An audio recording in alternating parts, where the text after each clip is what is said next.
Two coins, same face, same name, same empire stamped into both. One of them is silver, the other is a lie wearing silver's clothes. The year is 270. Rome is not falling, the legions still march, the games still run, bread still reaches the cities. But the man whose hands you're watching has stopped trusting the money, and he cannot tell you why in words. He can only show you what he does with his chest of coins. Tonight you stand at his table first person, and you learn to see what he saw because 17 centuries later the coins are paper, the mint is a keyboard, and the question on this table has never once changed. What do you save in when the thing you save in keeps changing? History lesson, not a prophecy. Let's read the ruins. First, the honest frame. The merchant is a composite, one man built from the evidence thousands like him left behind. The hoards they buried, the coins they kept, the coins they spent. No diary survives, his behavior does. Now his world. The crisis of the 3rd century, wars on every border, plague in the cities, and emperors falling so fast that a man could outlive 5 of them without outliving 1 pair of boots. Every war needs paying for. Every new emperor needs soldiers loyal enough to keep him breathing, and loyalty is bought in coin. So the empire faced the oldest arithmetic in government, more obligations than revenue. Raise taxes and you starve the base. Borrow from whom, or take the third road, the quiet one, the one that doesn't need a decree, a vote, or an announcement. Change what the money is and keep the name the same. Here is the machine. The silver coin of Rome's soldiers and markets was the denarius, and then its louder cousin, the antoninianus, stamped to be worth 2. When the merchant's grandfather was young, that coin was mostly silver. Then each generation of mints did the same quiet thing, a little less silver, a little more copper, same face, same name, same stamp of imperial confidence. Melt, dilute, restrike. The emperor pays his soldiers with more coins made from the same silver, which feels, for a season, like getting paid more. By the merchant's table in 270, the coin that still called itself silver carried less than 1 part in 20, a silver-washed promise. Rub it with a thumb and the copper looks back at you. And here is the part that matters for us. Nobody voted for this. There was no edict titled "We are debasing the currency." The stamp said the same thing it had said for a century. Only the metal told the truth, and the metal doesn't speak unless you know how to ask it. Watch the merchant's hands, because his hands are the whole lesson. The old coins, the heavy ones, the ones that ring true, go into the chest, and the chest goes into the ground. The new coins, the washed ones, those he spends, fast, before the next man learns what he's learned. Multiply him by 100,000 tables and you get a law that economists would name 15 centuries later Gresham's law, but that no Roman needed named. Bad money circulates, good money hides. We know this happened because we keep finding the chests, hoard after hoard, and the pattern in them is the tell. The good coins vanish from circulation exactly when the mints start lying. The merchant never read an economics text. He read his thumb on a coin's edge. The market always knows first. It just doesn't send a letter. Now the bill comes due because the lie is never free, only delayed. When everyone quietly knows the coin is worth less, everyone quietly charges more of it. In the grain markets of Rome and Egypt, where the receipts survive on papyrus, prices across this era don't creep, they multiply.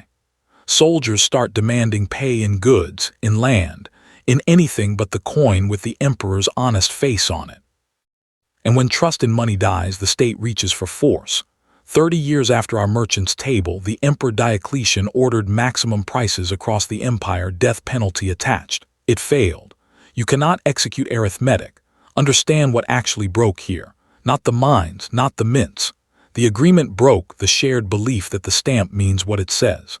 Money is a promise-wearing metal. Break the promise slowly enough, and by the time anyone says it aloud, it's already gone.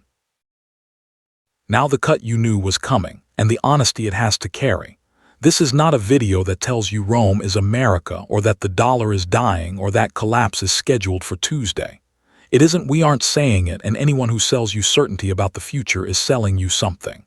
The dollar remains the spine of world trade and the world's reserve shelf. Say that plainly. What survived 17 centuries is not a prophecy, it's an incentive.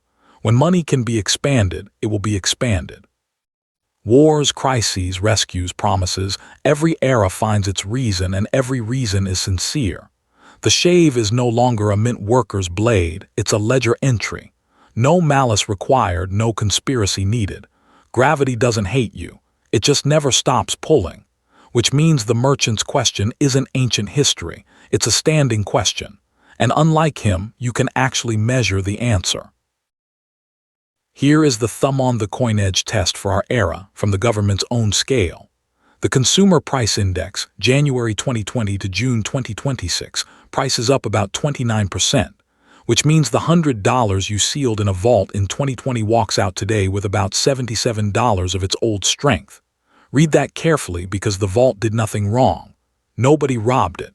The lock held, the steel held, every dollar is still there. The unit changed underneath it. That is the merchant's coin, measured with modern instruments, lighter money, heavier prices, and a stamp that still says 100. This is data, not doom. 29% over 6 years is not Rome's spiral, and honest analysis says so. But it is the same direction of travel, and the merchant would recognize it in one breath. So people do what the merchant did. They go looking for things nobody can shave. Walk the roads with me and hear the toll booth on everyone because a road without a stated toll is a sales pitch. The oldest road, gold and silver. Nobody prints them. They carried value across the fall of empires, and they've also gone sideways for decades at a stretch, pay you nothing to hold them and cost you spreads, storage, and premiums at every gate. The solid road, land and productive assets. Real things, real yield, and really illiquid, really taxed, really local. And the new road, Bitcoin issuance written in code capped at 21 million, no mint to lean on. And its toll set at full volume, violently volatile, custody is on you and it guarantees you nothing. Nothing on this ladder is advice and none of these roads is a promise. The lesson was never by this. The lesson is the question, the one asked at a wooden table in 270. 17 centuries ago, protecting your savings meant a strongbox and a shovel, and trusting no one was a full-time job. Today you have something the merchant never had. Keys only you hold and a ledger anyone on earth can read. That's the entire reason the phrase "be your own bank" exists. We've walked it in the ledger file and first keys, both linked below.